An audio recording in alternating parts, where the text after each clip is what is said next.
जैसे जैसे चुनाव की तारीख नज़दीक आ रही है, वैसे वैसे सभी प्रत्याशियों ने अपना चुनाव प्रचार तेज कर दिया है। इसी कड़ी में देर शाम अम्बाला से लोकसभा प्रत्याशी बंतो कटारिया और पूर्व गृह मंत्री अनिल विज ने ताबड़तोड़ चुनाव प्रचार किया।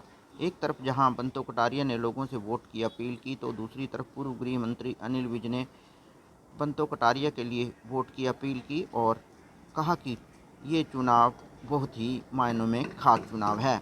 उन्होंने इस मौके पर कांग्रेस पर भी जमकर निशाना साधा। वहीं उन्होंने देश के प्रधानमंत्री नरेंद्र मोदी की जमकर तारीफ की। उन्होंने कहा कि मोदी जी देश के पहले प्रधानमंत्री हैं जिन्होंने भारत को विकसित भारत बनाने के बारे में सोचा। जिंदाबाद जिंदाबाद जिंदाबाद जिंदाबाद जिंदाबाद जिंदाबाद बंतो कटारिया जिंदाबाद जिंदाबाद जिंदाबाद बंतो कटारिया जिंदाबाद। मंडल प्रधान भाई जी डिम्पल जी से निवेदन है कि आप मंच पर आ जाएं। चंद्रपुरी सभा सम्मानित करते हुए शिवरतन जी, यादराज शर्मा जी, सोहलाल दीप जी, लक्की जी के चंद्रपुरी और सुंदरनगर के बहन जी को फूल अर्पित करते हुए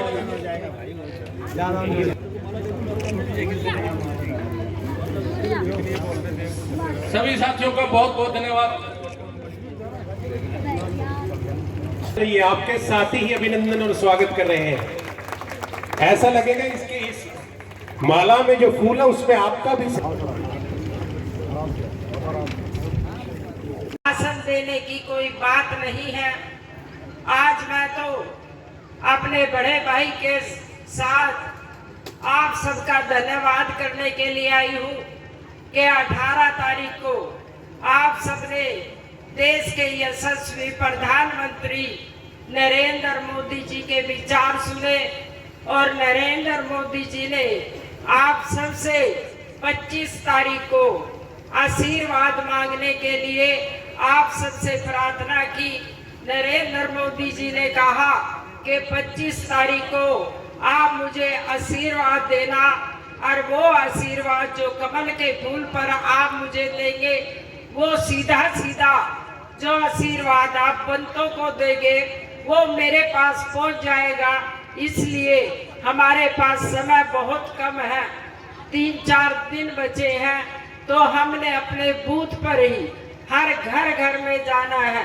विकास की बात तो हम बहुत करते हैं और अभी भाई अनिल विज जी करेंगे, पर मैं एक बात कहना चाहूंगी कि यशस्वी देश के प्रधानमंत्री ने 10 साल में एक तरफ 60 साल है, 60 साल में वो कोई 60 काम बता दे जो इस देश के लिए कांग्रेस पार्टी ने किए हैं। उनके पास आज बताने के लिए कोई काम नहीं है, सवाए गांधी परिवार को ऊपर उठाने के लिए। अगर उन्होंने कहीं एयरपोर्ट बनाया हो तो उस पे इंदिरा गांधी का नाम लिखा होगा। अगर गांव में पंचायत घर बनाया हो तो उस पर स्वर्गीय राजीव गांधी का नाम लिखा होगा। और गलती से उनको कहीं सचिवालय और शौचालय बनाने पड़ गए तो उस पर सोनिया गांधी का नाम लिखना पड़ा। तो गांधी परिवार से कांग्रेस आज बाहर नहीं निकली। आप सबसे प्रार्थना है कि 10 साल में देश के प्रधानमंत्री नरेंद्र मोदी जी ने शौचालय से बनाना शुरू किया और देश की नई पार्लियामेंट बना दी है। ये आपकी वोट की गारंटी है। और 18 तारीख को देश के प्रधानमंत्री ने कहा कि तीसरी बार आप मुझे प्रधानमंत्री बनाते हो, मैं एक संकल्प लेता हूँ 2047 तक इस भारत को विकसित राष्ट्र बनाने के लिए, और वो भारत बनाऊंगा जो भारत हम सबने पहले किताबों में पढ़ा था कि भारत एक सोने की चिड़िया हुआ करता था, लुटेरे आए और लूट कर ले गए। वो भारत बनाऊंगा जो भारत अखंड भी होगा, जो भारत समृद्ध भी होगा, जो भारत स्वावलंबी भी होगा। और मेरे भारत की तरफ कोई उंगली उठा कर देखेगा तो उसके घर में घुसकर मार कर आएंगे देश के प्रधानमंत्री नरेंद्र मोदी। इस बार का जो चुनाव है,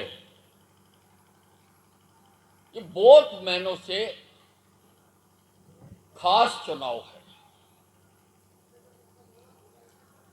ये तय करेगा हिंदुस्तान के भविष्य को। ये हिंदुस्तान के भविष्य का चुनाव है।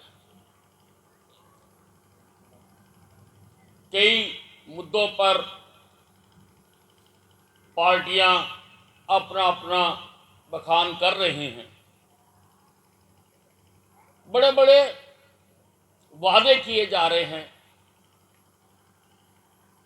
कांग्रेस के प्रिंस राहुल गांधी ने कहा कि मुझे सरकार बनते ही 4 तारीख को मैं बटन दबाऊंगा और गरीबी खटाखट खटाखट खटाखट गरीबी खत्म हो जाएगी। मैं राहुल गांधी जी से पूछना चाहता हूं कि आप किस आधार पर हिंदुस्तान की जनता के साथ ये झूठ बोल रहे हैं।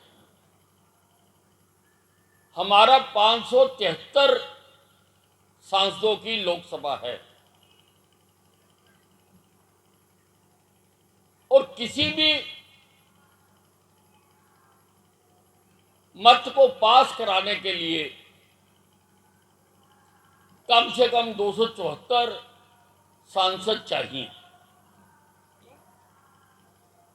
आप अकेले तो चुनाव लड़ नहीं रहे हैं,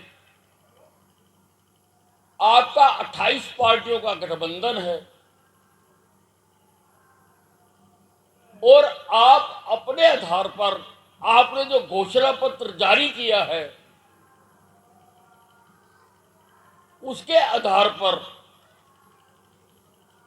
आप ये झूठा वादा कर रहे हैं, क्योंकि ना तो बाकी 27 पार्टियों ने आपके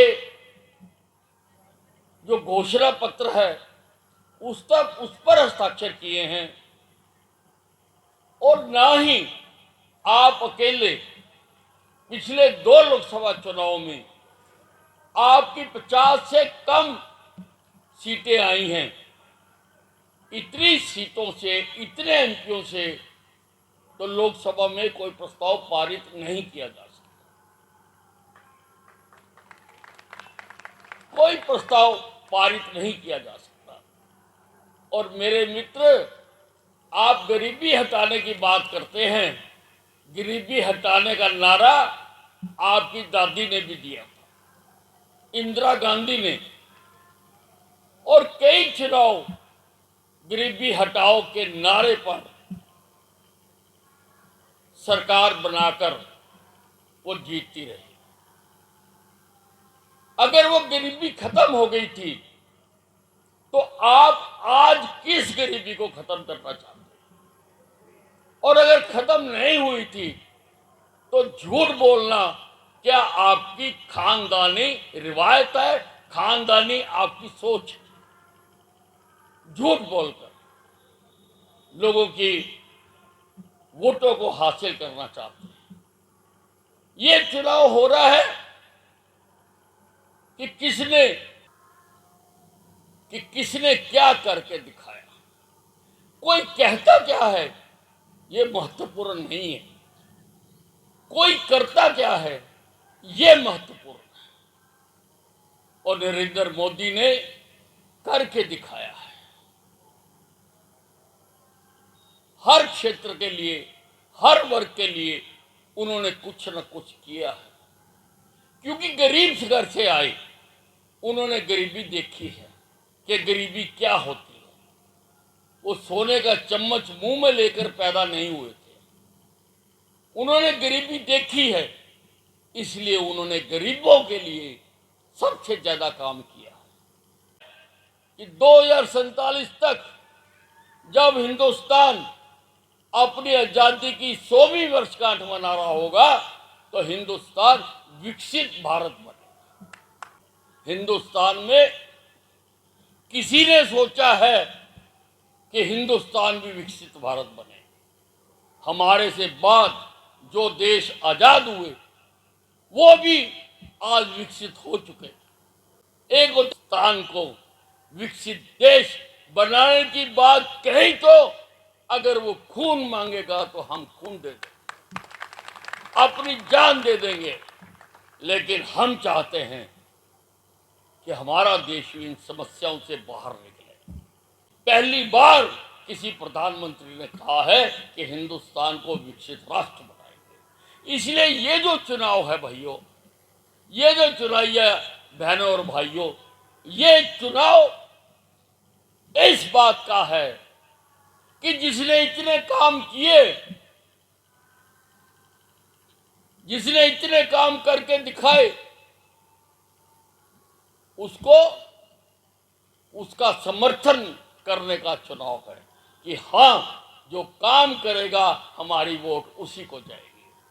और बहनों और भाइयों, मैं अपनी बात भी करना चाहता हूं। जब ये आपका इलाका मेरे विधानसभा में शामिल हुआ था, मैंने देखा था आकर इसको, ना नाली थी, ना सड़क थी, ना बिजली थी, कुछ भी नहीं था। मैंने यहां पर सीवरेज, कोई सोच नहीं सकता कि सीवरेज की व्यवस्था करा के दी, पानी की व्यवस्था करा के दी, बिजली की व्यवस्था करा के दी। और आज चाहे टूटी फूटी हो सकती है लेकिन सब जगह सड़कें बनवा के। मैं वोट मांगने आया हूं आपके बीच में। आपने मुझे वोट देनी है कमल के फूल पर निशान मोहर लगाकर कि बंतो कटारिया जी जो यहां से भारतीय जनता पार्टी की उम्मीदवार है, आपने मुझे वोट देनी है, वो इनके खाते में चली जाएगी। जो इसको वोट दोगे वो नरेंद्र मोदी के खाते में चली जाएगी। और एक बात मैं और कहना चाहता हूं कि उस दिन घर से निकलिए, जाकर वोट डालें। हम राजनीति पे चर्चा सारा दिन करते हैं, लेकिन चुनाव वाले दिन कुछ लोग अपने दायित्व का पूरी तरह निर्वाह नहीं करते। मैं चाहता हूं कि इस बार अंबाला सारे देश को दिखा देगा कि अंबाला वालों की नजर में प्रजातंत्र का क्या महत्व है।